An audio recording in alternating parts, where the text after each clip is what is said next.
5 ang sugatan matapos mauwi sa tensyon ang huling araw ng filing ng Certificate of Candidacy sa Sharif Agwak, Maguindanao del Sur.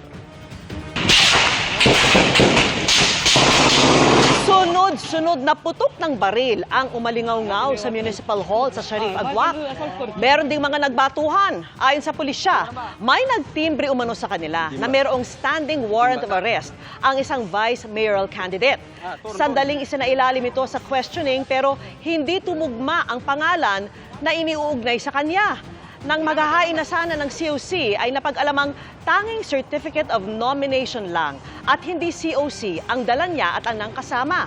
Sumiklab ang tensyon nang makarating sa mga taga-suporta na hindi makakahain ng kandidatura ang naturang aspiring candidates. Isa sa mga sugatan ang nasa critical ngayong kondisyon. Bago matapos ang cut-off, sinabi ng COMELEC na nakapaghain naman ng COC ang mga naturang kandidato.